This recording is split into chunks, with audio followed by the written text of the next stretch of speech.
Bienvenue sur notre site 1J4Cadence-Infopromo.com. Je suis Sandrine Ballard, votre présentatrice ici en France. Aujourd'hui, j'ai un sujet très important à vous présenter, mais ce n'est pas moi qui vais vous présenter ce sujet, c'est Samantha Ifodje, notre journaliste au Congo RDC.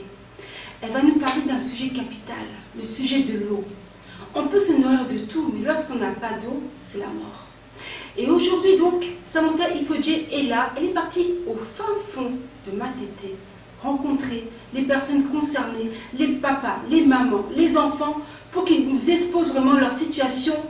concernant cette eau que nous avons si en abondance ici en Europe, mais qui manque assez dans les pays pauvres. Et donc, suivez notre émission préférée et j'oublie pas de remercier le patron de cette chaîne, Paty Libondas, ainsi que Junior, qui est le caméraman là-bas au Congo RDC, ainsi que toute notre équipe ici en France et toutes les personnes qui nous soutiennent, Pasteur Daclo, Maman Clotilde, ainsi que Prophète Disa et Prophète Roland. Vraiment, ça je ne t'ai pas oublié. Et toutes les personnes qui sont aux États-Unis qui nous soutiennent, vraiment, je ne les ai pas oubliées. Merci pour vos encouragements, merci pour votre soutien. Notre chaîne est là pour vous. Restez branchés, l'actualité est là en abondance. À très bientôt. Tout le monde a babido ma ebele bo mama ou tu apik ma ekele lo ou bien ni ma ekele lo te ma ekenda kala nde tozo to komanga osomba ma chaque jour ça nous 3 jours et bimaraté bimil le donc il dépense ne surtout ya mai nde tozo bo to ça dépense à 4000 to louer pour 1000 francs to somi mai à 3000 francs mai to koki ko lia yango mbongo to koki ko lia yango na nia surtout eso ke na mai vraiment awa bazolanda biso na poto bazolanda biso partout to to e batoza na commune na Kisenso la commune à Kisenso malgré mai eza passe mais courant quand même eza bien courant on peut comme la tantôt plutôt vraiment pour liboso to boni poto uti kozo e uti kosika kuna bon Batubaya ko filmer bino bien et ça pour la première fois Batubaya ko filmer ezamba liboso te bayaka pour surtout pour la likamama bayaka to mona na biso te eloko moko te basala la bango eloko moko te ka boye bayaka ezamba liboso te vraiment faut gouvernement tel la biso problème oyo pour na kati en pleine ville na kati ya commune ya Kiseso batu bazo souffrir makasi kosomba mai 3000 5000 par jour vraiment eza ebele makasi mama message nini ya suka okoki koloba pour na gouvernement de bazo landa biso bazo senga pe bo voter bango message ya suka ezaka bon c'est le biso mai surtout mai dépense mai ele kamakasi donc surtout mai batala na abata likambo poto lo batala na lo tie kaka chaque jour mai tala vraiment maman na biso pele mbote papa naza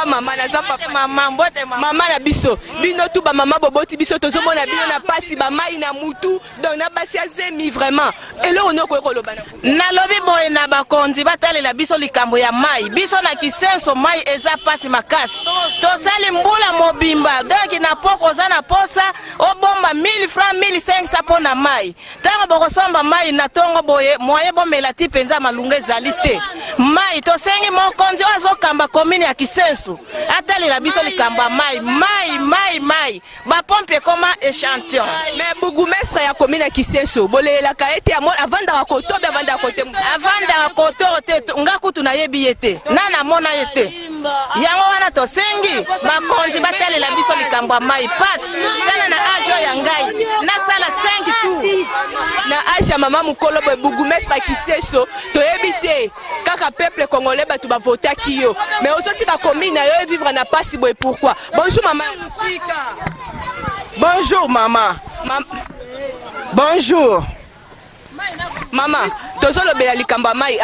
na moni otongo ngonga okoka pe kolala mais olamuki tongo na moni ke mama za fatigué otome ba mai mi 01 biso tozala ba kuluna makasi mai bimaka 1 heure 2 heures neti boy esina toka kinaza na lembi tozo ba malade mabe na ba courant nini do tozo souffrir makasi na ba pusu ni susu ba ozo ba kuna makolo likola ko benda ba pusu to benda na moto 1000 francs za mbongo te okozana mai te bidon mako 150 par jour, combien? Vraiment,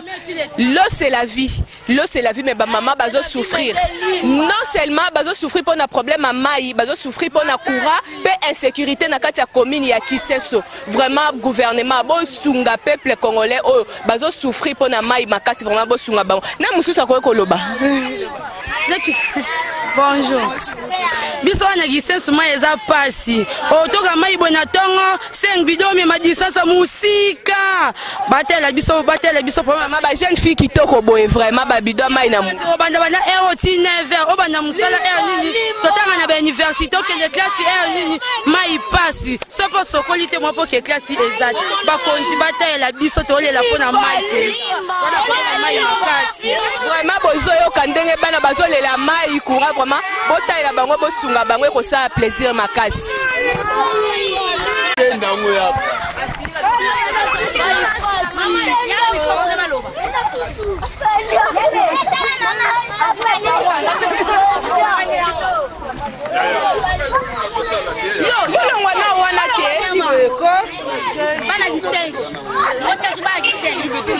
vraiment na kati ya Ange 4 toza toujours na kati ya commune ya Kisenso tozo mona nde bandeko na biso ya basi lokola ngai précisément na quartier Régie des Eaux vraiment quartier oza quartier Régie des Eaux mais ndeni bwana kuna mai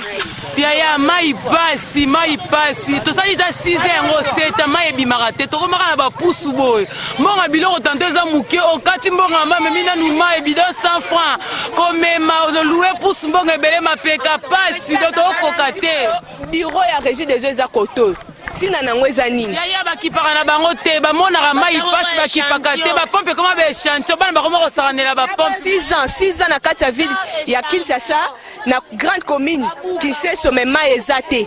bato bazo souffrir bana bazo tanga bana bazo kende classe na pasi ba étudiant baza awa ba ministre lobi baza awa ba député lobi baza awa mais bazo souffrir na condition pasi bopo na mai ba député bakipaka te mama ba député bakipaka te balekaka na bango wa bourgmestre pe akipaka te avant ndaka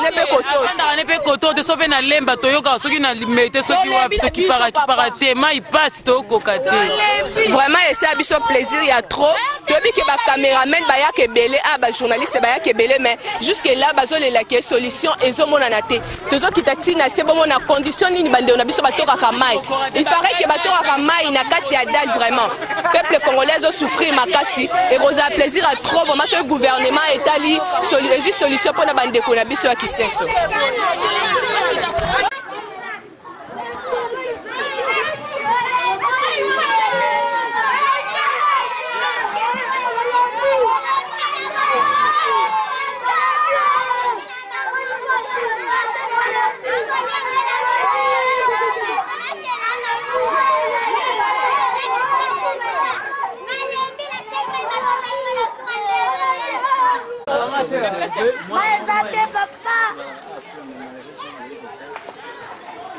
Gouvernement biso ezomona pasi au population ezomona soki un individu peuple congolais ka mutema malamu akule dal opo asunga bandeko nae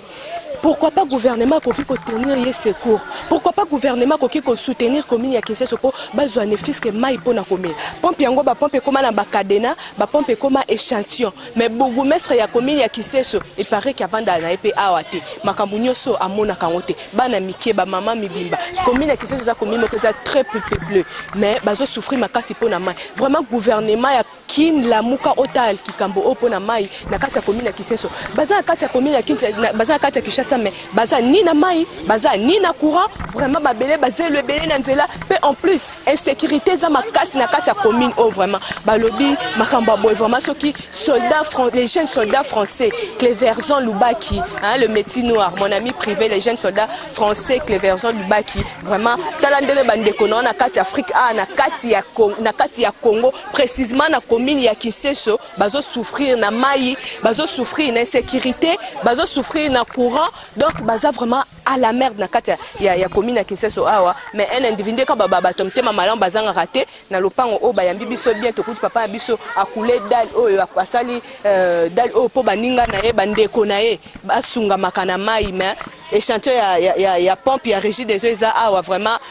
bourgmestre ya commune ya Kisenso telema bourgmestre ya commune ya Kisenso telema vraiment po bandeko na po peuple na yo ba voter qui po osunga bango ba se retrouver na likambo mai toza toujours na kati ya commune ya Kisenso tozo circuler toujours tozo kende vraiment peli sous na source tozo kitatina se kuna bomona vraiment de bande ko bazo souffrir mana biso voir même ba mama na zemi bazo même ba bidon mai na mutu vraiment bazo souffrir makasi to tamboli mingi mais tozu l'essentiel auto ko tali sabino vraiment toujours na kati ya 1J4 avec mon boss Pati Lubondas et pourquoi pas maman Sandrine Bala hein botala ndenge musale zo sale makoto vraiment tozo tambola toujours pour la population congolaise oh bazo souffrir na mai na courant bazo souffrir na insécurité mai bazo toka ba 5h du matin bana mikie boy bakoka kola na ba 5h du matin mais il faut bala mukapo na otoka mai vraiment gouvernement congolais tozo voter bino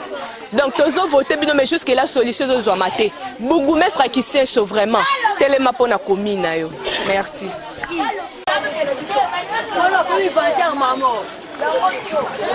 Vraiment toza na kati ya commune ya Kisenso tozo continuer toujours kotambola na kati ya commune ya Kisenso po bomona vraiment pasi au peuple congolais zo sibir na kati ya commune ya Kisenso bon toza na mama na biso awa ya Kisenso ah mama na biso mukongo balobi ndeko ya cadet du 21e siècle. Bonjour maman.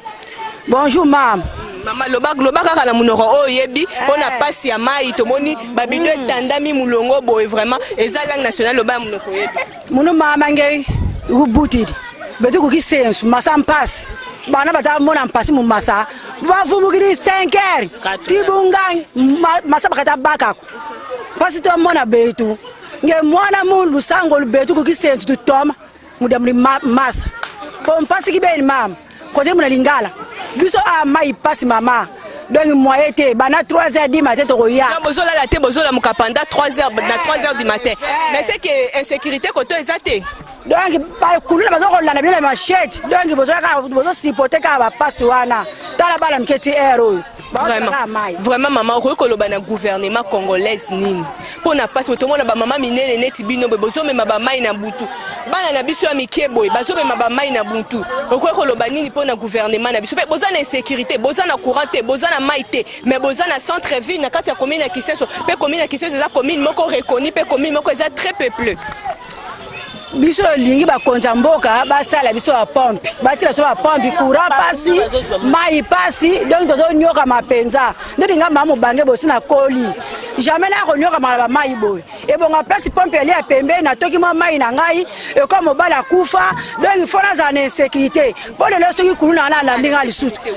so kuluna landinga yi na tiki su ba no fele pona zala mobali ta obimsanga 3h du matin pona so yaka ngamo ko ba bidon na ngai so ba kati ngai bongo bino vraiment l'état congolais botande maman biso azolela peuple oyo bazomona pasi boy lobi rozala bo voter biso tozo voter bino pe bourgmestre Kisenso azalaka wapi bourgmestre Kisenso azana kati ya commune ya Kisenso te il paraît que bourgmestre Kisenso avandi na limité so na barumbu so ki wapi mais azo défendre commune na été commune ya Kisenso bazo vivre na situation ya pasi boy pona mai vraiment gouvernement trouver vraiment solution pour les passes. L'eau c'est la vie. Mais ce qui m'a commis à Kosomba, na conjoncture ya mboka ya lelo, mai ya Kosomba, courant passi, insécurité, Kosomba bidon moko 150, toza ba africain, toza ba famille nombreuse, to revivre ndenge ni. Vraiment maman mususu azate pona koloba. Siko leti boy, boza ba no fele, nazo bokola. Moi 100 francs ba kabilinga tam su moi 500. Sombeli yango lisu. Na sombeli yango su mai. Siko bilo boko lia nini? Na pourquoi? Ezo lekela nga mingi. Po pasa congolais donc eleki. Ndeti na mai bidon moko 100 francs. Mi balé ça 50. Siko 500 ba pesinga fa na so na matembele na kosoma ngo siko yo mai. Na ko tumisa yo le no so na ndaka libala na yo. Ezalaka te mama. Vraiment bo comprendre émotion ya maman, bo comprendre émotion maman. Ce ba ko kipe ko filmer ba bidon ba mona ba bidon ya mai vraiment ndenge tandami mulongo awa. Depuis 3h du matin ba maman balamuka ki donc Jules va na kati ya France ozomona nde bande ko na bazo souffrir ba bidon mai yango vraiment tondi awa. Toza wana toujours botande ba bidon mai tona ba tout ki donc nyoso oyo eza mbongo ezo senga mbongo po bazwa mai oyo vraiment pendant 3 heures. Maman mbote. Mama ngana nina loba kaka boy. Nako bakisa maloba poto onyoka mingi na commune na biso oyo. Toyaka banda 2 heures. Ma régie des oku to comment on a ba pompe tika les champions. To mona mona akutoko mona ka lamuke moni pompe batu musu ba mela ma régie na ba mona onka na tongo soko zela mo imubimbo ko mona te to ya 3 heures soko kangi tout te mo ebotoka mai ezate kuluna ko landa yo sa l'intervention kima ante tana ba bidon na yo tango ko ya pe bidon moko 150 francs soko malamo zanga no kutelora ko lia ozowela ka mo 500 somba mai siko yebisa biso vote obiso to ko sala na mboko oyo bato biso to banda ko voter banda mubutu azalaka basalelaka biso nini mama na biso bongo bourgmestre na bino vraiment est-ce que boyokana pe na kati ya commune ya Kiseso bokepe inde ti na bureau ya commune mais bureau ya régie des eaux pesa bokoma kuna te quand même mama bourgmestre kuto yebiete vraiment Sonia kaepe kutu te bureau wana régie des eaux ezaka na nu bloqué to koma omona kaka baye babani ko tambola na makolo bureau na bango bande kanga matoko tuna nani mais ndeni koto na kati ya Kiseso to remarquer pe na ba parcelle mususu mwa ba pompe ezali mai pezo bima donc batu o bazana ba pompe na ba kati ya ba parcelle basani po bazana pompe na kati ya ba pompe wana eza munbale 150 bidon mibale 150 mais soki na régie des eaux bidon moko 150 soki omoni yango mais maman à part passe ya mai passe nini sou mais courant quand même yaka courant kutu koloba te donc okolala omoni pe courant te tie ye ekei pe komona ngo tata combien de jours to tsa ngo suka te biso to zanga na biso to mona mai moko kama omoni facture wana omoni otali courant ba pesa biso 15 jours ya kosala mais na 15 jours wana to mona ka 3 jours 4 jours na mois moko siko ebisa biso vraiment Sinel na régie des eaux vraiment bo trouver solution na kati ya commune ya Kiseso po wana eza ko exploiter batu bazo utiliser maïté mais bazo na quartier amba batu bazo utiliser maïté mais bazo futa mai vraiment na vie sociale oh tozo vivre ya passe mai passi courant passi insécurité vraiment gouvernement bourgmestre qui sait sauter les mains pour évoquer aux normal te que yo bourgmestre commune yo bato babita commune ba yebioté ezalaka te vraiment na quartier amba mai eza passe ba mama bazo nyokoma bonzo mama o amukolo oyo vote mama yebisa biso pasi tozomona yo mama mukolo boy okokaki kopema me na tongo la muki tongo makasi ba 3e pona kotoka mai mama tolingi lisusu te awa na Kiseso pasi eleki mingi me tokofote lisusu batu te po bazosunga biso te pasi eleki mingi awa na Kiseso basunga biso boyoki ndenge mama mukolo alobi akovote lisusu batu te po pasi eleki bazovote mais commune ya Kiseso ezotikala toujours na sima ezozala toujours reculer vraiment gouvernement na biso botala bozwa solution po na commune ya biso ya Kiseso toujours ndenge ezalaka 1/4 ezana toujours po na service ya peuple mama Sandrine Bala toujours pembeni ya mopanzi ya boss parti libonda toza wana vraiment bande kwa biso ya Kiseso bomoni bana mikende bazolela po na mai vraiment gouvernement a trouvé solution pe bourgmestre à Kiseso tellement po na commune yo ceux qui bavotaki yo pambate po ozwa relève ya commune yo vraiment bourgmestre à Kiseso tellement po na commune et kozala bien makasi bino moko bozomona babido ma etandami na chaque parcelle babido koso babido oh ezosenga mbongo ça coûte de l'argent okoya nango na butu insécurité courant ezate vraiment batu bazo vivre na kati ya capitale netika bazo vivre na kati ya mboka vraiment mutu mususu akoloba zate mutu mususu na mai kaka loba no bonebi ke boloba mingi po ba cameraman eyaka ba film akabino mais jusque là solution mona na raté vraiment maman loba lisusu beta lisusu te surtout pour na bourgmestre na bino o bo pesa ki chance abenga ma bourgmestre commune ya Kiseso mais azotika commune e vraiment na pasi maïté couranté transport na éviter ce transport eza bien vraiment okoki koloba ndenge toza boye mama tokoma kolamuka ba 3 heures ndeti boye tala ba bido banda tikuna ekoma katina balabala so moni ba koti boye pona nini insécurité pona mituka yango moni batu ba koti boye toko ya 3 heures pona nini sango a facilité biso kaka awa soki sango te mama na ngande pasi bongo régie des eaux musala nango nini mai bakoma ko bimisa so babimisi kaka kuna na se kuna kote likolo kote mai ekokoma te misusu régie des eaux sala ba 1 mois ba 2 mois tozo souffrir et bongo ba député biso to votaka balobi ke bon voter biso pona commune na bino ya Kiseso biso to vota bango kaka pamba to souffrir kaka boye na mai ezalaka te na bukumese na biso ya kisensu ayebani même pas aye biso kutu toyebi te bukumese yango avandaka wapi toyoka kaka bukumese mais bamisusu nde toza boye toyebi bukumese na biso pai avandaka te. Alors badepute na biso naye bukumese na biso batalela biso nanu likambo ya mai po likambo ya mai oyo okolamuka 3 heures bakulu na pe balali te baza kozela yo na machete ntango yo ozobima kaka boye baye bakati yo soki bakati yo ata bakati yo okei oseni okufi okei perte. Alors batalela biso na likambo oyo ya mai tanesi boye 5 6 4 bana mike boye bango nyonso baleka kokanga turu ya mai. Donc soki orate mai awa esili toza sur na place miso tokende kotokela mai te vraiment tozo pe mwana moko aza courageux oyo koki koloba okoka koloba mwana bana mike koloba nde boza bana mike bo juma totoka mai ezate sko gumes na biso akisate la biso likambo atia pe biso bapompe neti bakomi misu bakopompe ezali te mai na biso ekangama te sko so basonga atia biso bapompe oyo te mai pe totoka mai ezate toke koloka bakomi misu po to bandotoka mai même na vacances moi botala télé te botala ba dessin animé te boza toujours pour courir ezate mai totata ba dessin animé ezate so mani courir mbamoko ka courir sote bo vani suna courante kuwezala mingi ana kisensu te vraiment tala kuna ba papa mikonzi o bazolanda okoki koloba ni pona mukonzi na biso ya mboka pe gouvernement na biso nyonso baloba basunga bino ata mwana mukebo nazina gouvernement na biso ya mboka ta biso likambo ya mai basema na kisana tola mki ba 4 to kamba tu meti ana toji mai erote classe tozo kete mai pe mwana na peta na mboka na biso ko est to vivre ka boy vraiment mwana mukebo atuni est-ce que bako vivre kaka boy balobi la voix du peuple c'est la voix de Dieu. Vraiment j'espère que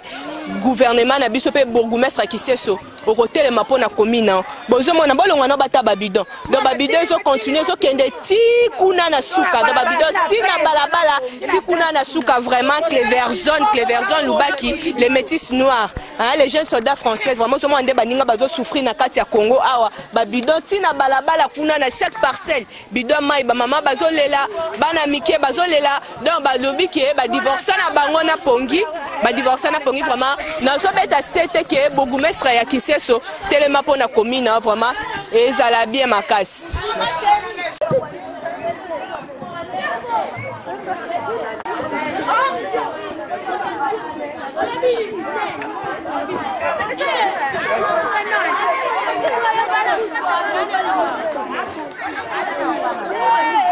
Wenza babidon te mais babidon o eza pona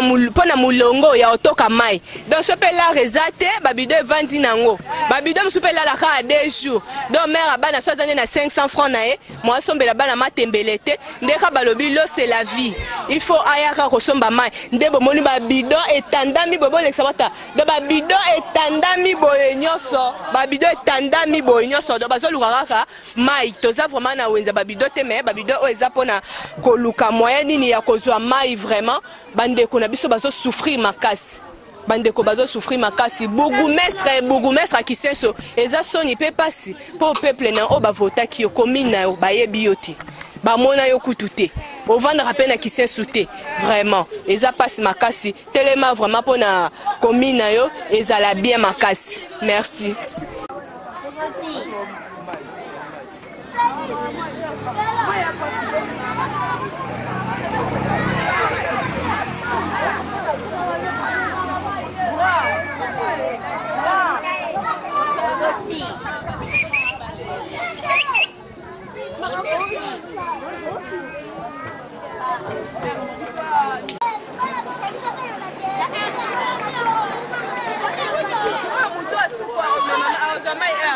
Nini hein bidon asuka mutakoza mai erni